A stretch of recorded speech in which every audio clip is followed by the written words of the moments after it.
Feliz sábado. Le damos gracias a Dios por el privilegio que nos da de poder estar comunicados por este medio y por estar en comunión juntos a pesar de las circunstancias en las que estamos pasando. Antes de entrar a nuestro estudio de esta mañana, me gustaría que ahí donde están pudieran unirse conmigo en oración. Padre nuestro que estás en los cielos, Señor, te damos gracias porque tú eres bueno con nosotros, porque tú tienes cuidado de cada uno de nosotros. Señor, queremos poner a tus hijos y tus hijas de nuestra iglesia de una forma especial. Que tú, Señor, seas con ellos, que puedas animarlos, que puedas darles paz en las diferentes circunstancias por las que estamos pasando. Ahora, Señor, al abrir tu palabra, pedimos que tú puedas ser el que nos hables. En el nombre de Jesús lo pedimos todo. Amén. Hace 2 semanas empezamos a hablar acerca del libro de los Hechos. Y el sábado pasado hablamos acerca de Primera de Pedro y acerca de los hijos de Dios que estaban esparcidos por diferentes lugares.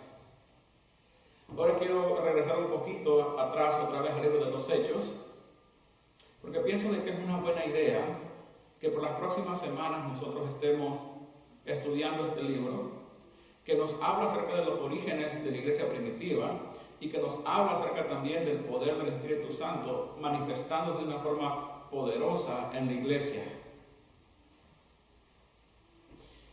El libro de los Hechos nos demuestra, número 1, que la obra de Dios no termina cuando Jesús es ascendido al cielo, sino que la obra de Dios continúa por medio del Espíritu Santo y por medio de los siervos de Dios que están dispuestos a seguir con la predicación del Evangelio.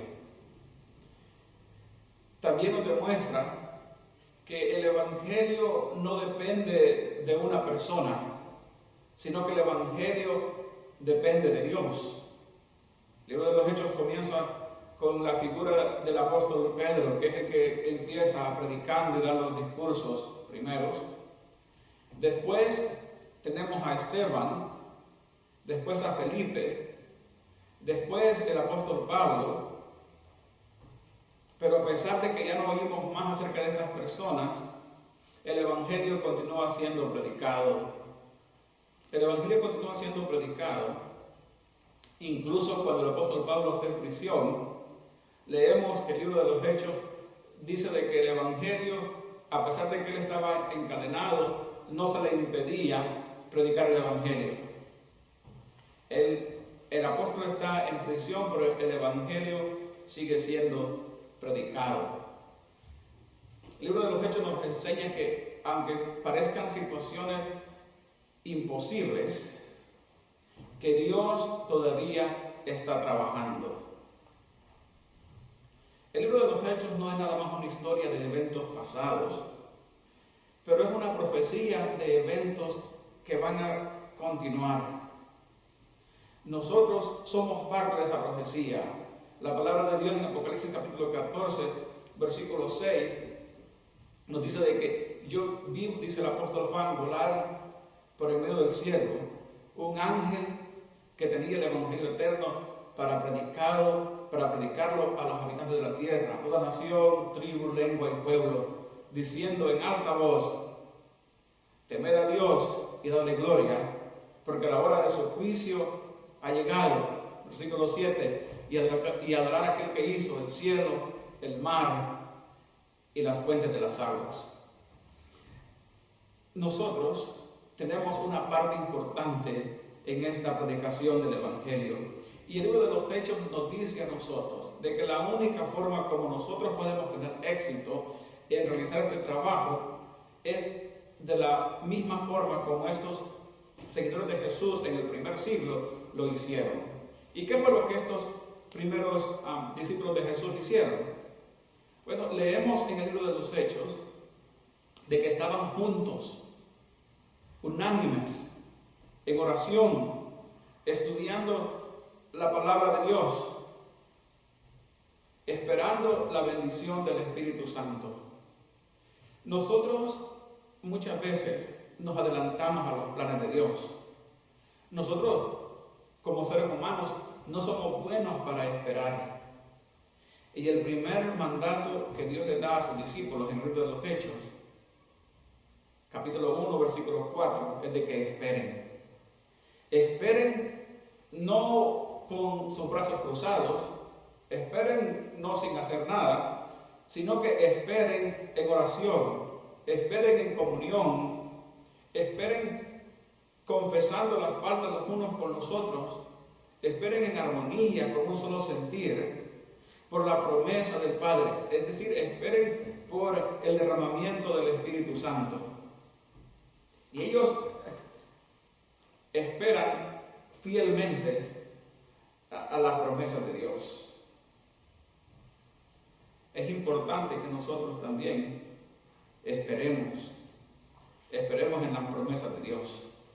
Durante este tiempo que hemos estado en esta situación en nuestros hogares, sin salir nada más para cosas necesarias, estaba reflexionando en ese tiempo de espera de los apóstoles, de los discípulos de Jesús, de los 120 que estaban en el aposento alto, esperando por 10 días por el cumplimiento de la promesa de Dios. Qué bien fuera que nosotros también pudiéramos unirnos en oración por 10 días, o no sé por cuántos días, para buscar a Dios de todo corazón. Uno de los problemas que yo me he dado cuenta en experiencia que he vivido acerca de la oración es de que muchas veces nuestras oraciones son personales, es decir, pedimos por bendiciones para nosotros. Y yo no digo que eso es pecado, pero quiero que nosotros miremos la forma que estos discípulos de Jesús oraban. No eran oraciones personales para ellos, sino que eran oraciones para que Dios derramara el Espíritu Santo sobre ellos. Quizás nosotros podemos aprender de ellos, porque la realidad es que hace toda la diferencia cómo nosotros oramos y cómo nosotros esperamos. Estos discípulos estaban esperando por la promesa del Padre, pero como decíamos, no estaban con los brazos cruzados, sino que estaban activos, esperando por el cumplimiento de la promesa. Cuando llega el día del Pentecostés, son 50 días después de la Pascua, ellos celebraban la Pascua. Nosotros leemos en la palabra de Dios, en los evangelios, Jesús murió el día de la Pascua, porque él era el cumplimiento de esa celebración, de esa fiesta de las Pascuas.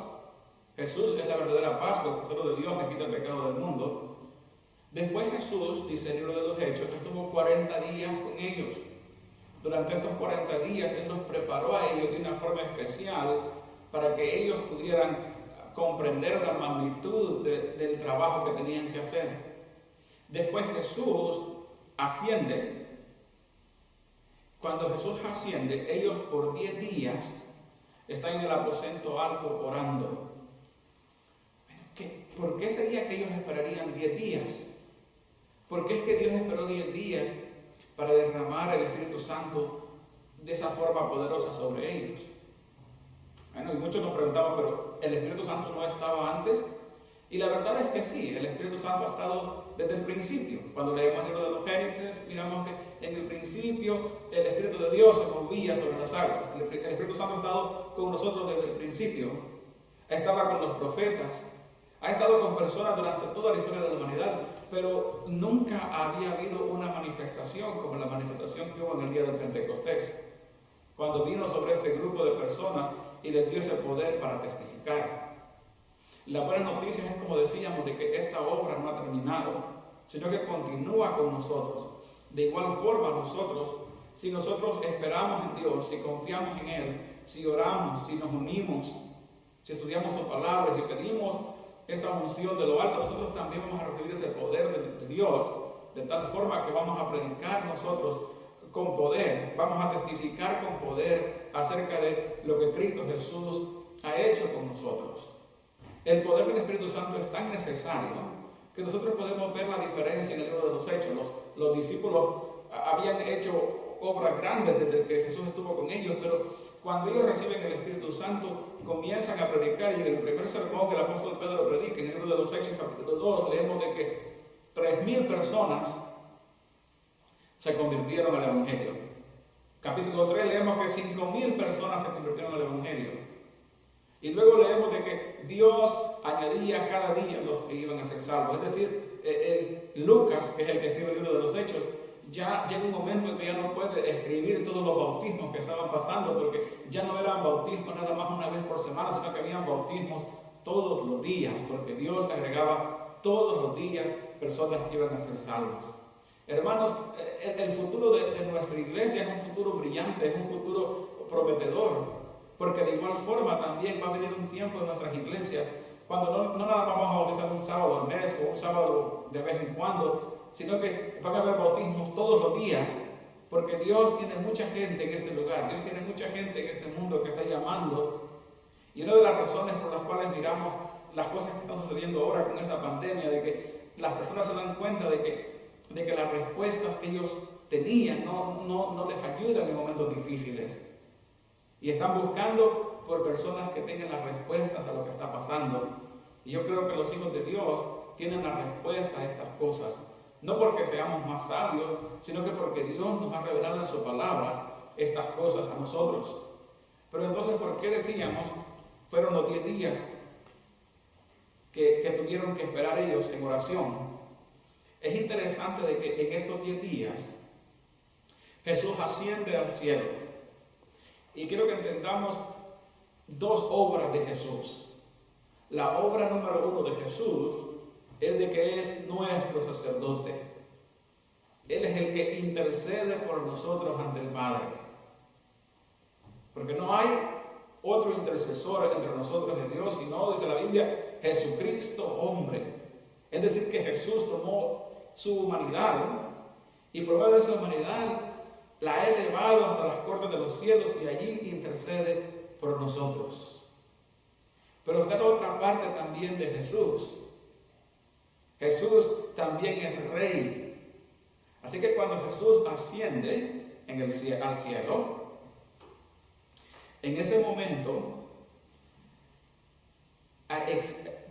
sucede algo impresionante. El libro de Apocalipsis, capítulo 5, nos habla de eso, de esa entrada triunfal que Jesús tiene en el reino de los cielos. Y ustedes conocen la historia porque el apóstol Juan está llorando porque no hay quien pueda abrir los sellos de ese libro. Y se le dice: ya no llores más, porque hay alguien que es digno. Capítulo 5, versículo 11 de Apocalipsis: miré y oí una voz de muchos ángeles alrededor del trono de los seres vivientes y de los ancianos. Su número era millones de millones. Y decían a gran voz: el Cordero fue inmolado, es digno de tomar el poder, las riquezas, la sabiduría, la fortaleza, la honra, la gloria y la alabanza.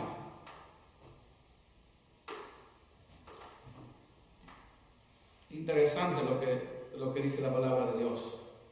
El Cordero, Cristo Jesús, asciende y recibe esa adoración, y todo lo creado que está en el cielo, sobre la tierra, debajo de la tierra y el mar, y todas las cosas que hay en ellos, oí decir al que está sentado en el trono y al Cordero, sea la alabanza, la gloria, la honra y el poder por los siglos de los siglos.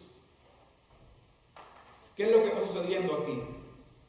Está sucediendo la entronación de Jesús, no nada más como rey, sino también como sacerdote. Es importante que nosotros entendamos esto, porque lo que en estos 10 días, que yo pienso que en estos 10 días son los que duró la ceremonia de entronación de Jesús en el cielo, cuando Él es ungido como rey y es ungido como sacerdote. En ese momento, el pueblo de Dios está orando en la tierra, pidiendo por el derramamiento del Espíritu Santo. Y en ese momento, Jesús, cuando es ungido, igual que Aarón en Levíticos 11, cuando es ungido con aceite, para inaugurar su obra como sumo sacerdote, Jesús de igual forma es ungido con aceite, y ese aceite cae a la tierra, que es lo que hace que los discípulos que están orando reciban el Espíritu Santo. El Salmo 133 habla acerca de eso. Mirad cuán bueno y cuán delicioso es que habiten los hermanos juntos en armonía. Es como el buen olero sobre la cabeza, el cual desciende sobre la barba de Aarón y baja hasta el borde de sus vestiduras, como el rocío del Hermón que desciende sobre los montes de Sión, porque allí envía Jehová bendición eterna. Es decir, en el momento que Jesús es ungido como rey y como sacerdote, ese mismo momento Dios derrama su Espíritu Santo sobre sus hijos que están orando en la tierra. Es importante que el apóstol Pedro en su predicación habla acerca de Jesús sentado a la diestra de Dios. En el libro de los Hechos, el apóstol Pedro, cuando él está predicando acerca de lo que ha sucedido, es importante que entendamos eso también, que el libro de los Hechos, todas las predicaciones que hay allí son en explicación a algo que la gente pregunta. Por ejemplo, en el capítulo 2 tenemos el desciende del Espíritu Santo. Entonces las personas empiezan a hablar en lenguas, en idiomas. Entonces había personas que estaban allí y empiezan a hablar y dicen: no, estos están borrachos. Y el apóstol Pedro empieza y se pone de pie y da ese discurso, esa gran predicación, y se dice: estos no están borrachos, sino que este es el cumplimiento de la palabra de Dios, que el profeta Joel dijo de que en los últimos días Dios iba a derramar su Espíritu Santo sobre todos. Pero también cuando él sigue hablando, sigue aplicando acerca de los Salmos. Capítulo 2, versículo 25. Pues David dice de él, es decir, David dice de Jesús: veía al Señor siempre delante de mí, porque está a mi diestra, no seré conmovido. El apóstol Pedro está citando el Salmo 110, está citando el Salmo 118, está citando el Salmo 16. Dice: veía al Señor siempre delante de mí, porque estaba a mi diestra, no será conmovido, por lo cual mi corazón se alegró y se gozó mi lengua, y aún mi carne descansará en esperanza, porque no dejarás mi alma en el Hades, ni permitirás que tu santo vea corrupción. Me hiciste conocer los caminos de la vida, me llenarás de gozo con tu presencia. Entonces, ahora el apóstol Pedro, es interesante que si él hubiera dicho: miren, Jesús es el Cristo, y la gente quizás no hubiera creído, pero él está aplicando las profecías del Antiguo Testamento, las está aplicando a Jesús, y está diciendo: las personas confiaban en lo que David había dicho, confiaban en lo que el profeta Joel había dicho. Así que lo que él está haciendo, viendo las Escrituras y comprobando que lo que está sucediendo enfrente de ellos no es algo que ellos han inventado, sino que es el cumplimiento de la profecía. Y él le explica cómo es que David estaba hablando acerca del Mesías, estaba hablando de Cristo Jesús. David no subió a los cielos, pero él mismo dice el Señor a mi Señor: siéntate a mi diestra hasta que ponga a tus enemigos por estrado de tus pies. Y ahora dice algo interesante: sepa pues ciertamente toda la casa de Israel, que este Jesús a quien vosotros crucificasteis, Dios le ha hecho Señor y Cristo. Señor y Cristo, dos títulos. Cristo es el ungido, el Dios ungido, pero también le ha hecho, dice, el Señor. Los dos títulos de Jesús: Rey y Sacerdote. Por lo tanto, cuando escucharon eso, se confundieron de corazón y dijeron: ¿qué tenemos que hacer para ser salvos? Cuando ellos contestan eso, el apóstol Pedro dice: arrepentidos y bautícense cada uno en el nombre de Jesucristo para perdón de vuestros pecados, y recibiréis el don del Espíritu Santo.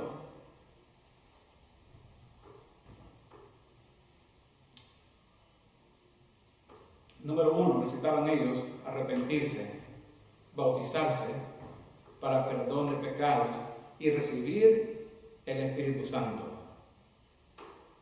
En el momento que Jesús está siendo entronado en el cielo, en ese momento estas personas que escuchan el Espíritu Santo no nada más cae como lengua de fuego, sino que llega hasta lo más profundo del corazón y hace que estas personas reciban el arrepentimiento de Dios. Y dice, y se bautizaron como 3,000 personas. Pero quiero que entendamos algo, de que la obra del Espíritu Santo no es nada más para que nos bauticemos. Porque hay veces que nosotros nos conformamos con eso, y como adventistas muchas veces pensamos, bueno, eso es para los demás, no es para mí. Yo ya me bauticé, yo voy a la iglesia, yo hago esto, yo hago lo otro. Hermanos, la obra del Espíritu Santo nunca termina en nuestros corazones, sino que sigue día con día. Capítulo 2, versículo 41 dice, así que los que recibieron su palabra fueron bautizados y se añadieron aquel día como 3,000 personas. ¿Ok? Son parte ahora de la iglesia, pero ahora continúan en la doctrina de los apóstoles, es decir, continúan estudiando la Biblia, continúan estudiando las Escrituras, en comunión los unos con los otros. Hay comunión. Hermanos, por eso es que la Biblia nos invita a que estemos en comunión nosotros. Por diferentes razones. Número uno, cuando estamos en comunión, nos damos cuenta de las necesidades que hay dentro de nosotros. Cuando hay comunión, podemos nosotros orar los unos por los otros. Cuando hay comunión, nosotros podemos compartir. Cuando hay comunión, podemos nosotros conocernos mejor. Cuando hay comunión, aprendemos nosotros a llevarnos mejor. Así que había comunión entre ellos. Compartían el pan. El libro de los Hechos dice que no había personas con necesidad porque unos compartían con otros. Miraban las necesidades de los demás. Y eso es lo importante de compartir, de haber comunión, porque nos damos cuenta de las necesidades, pero no nada más por darnos cuenta, sino que también para poder ayudar en el partimiento del pan y en las oraciones. Es decir, que la iglesia seguía avanzando, seguía en oración. ¿Por qué dijimos que eso es lo importante? Es importante porque no es nada más una historia que se escribió hace 2000 años de la iglesia, cómo triunfó, sino que es una historia para nosotros también, porque decíamos que somos parte de esa historia. Dios también tiene planes para nosotros, de que nosotros sigamos avanzando en el nombre de Cristo Jesús. Que sigamos predicando el Evangelio, que sigamos en comunión, que sigamos en oración, que sigamos compartiendo los unos con nosotros, porque este Evangelio del Reino, dice la Biblia, será predicado por testimonio de todas las naciones, y entonces vendrá el fin. Hermanos y hermanas, Dios nos está llamando para que nosotros hagamos esta obra importante. Cada uno de nosotros hemos sido llamados por Dios. Y yo sé que durante este tiempo que nos estamos reuniendo en la iglesia, quizás algunos puedan estar desanimándose. Quiero recordarles, hermanos, que nuestra comunión con Dios no depende del lugar, sino que depende de la conexión que nosotros tenemos con Cristo Jesús. Y Dios nos está llamando para que nosotros estemos conectados los unos con los otros y estemos conectados también con la obra que Dios quiere hacer en nuestra comunidad. Sí, hermanos, hay veces que tenemos que esperar. Ellos tuvieron que esperar por un tiempo antes de salir a predicar. Pero ese tiempo que estuvieron esperando no lo gastaron en otras cosas, sino que lo gastaron en prepararse personalmente. Yo creo que todos tenemos tiempo. Y en esta semana yo quiero desafiarlos para que conecte con alguna persona. Mándale un texto. Llama a un hermano o una hermana para hablar con él o con ella. Hermanos, es tiempo que nos animemos, que estemos en esta comunión, porque yo estoy seguro que vamos a salir de esta situación. Pero yo quiero que nosotros salgamos con mucha más fuerza espiritual que como entramos. Que podamos salir como un pueblo triunfante de Dios. Que podamos salir con más decididos a terminar esta obra que Cristo Jesús nos ha encomendado. Dios nos llama a cada uno de nosotros para que vayamos a Él, para que podamos descansar en Él, pero también después nos llama para que nosotros vayamos y prediquemos el Evangelio. Hermanos, cada uno de nosotros podamos escuchar la voz de Dios y podamos hacer su voluntad. Padre nuestro que estás en los cielos, ayúdanos, Señor, a que podamos como iglesia unirnos, que no desanimemos, que podamos continuar en esta obra, Señor, que somos parte de ella, y que podamos, Señor, hacer tu obra, que podamos esperar, Señor, durante este tiempo, pero que cuando salgamos podamos salir con más poder, podamos salir con más fuerza para predicar el Evangelio. En el nombre de Jesús lo pedimos todo.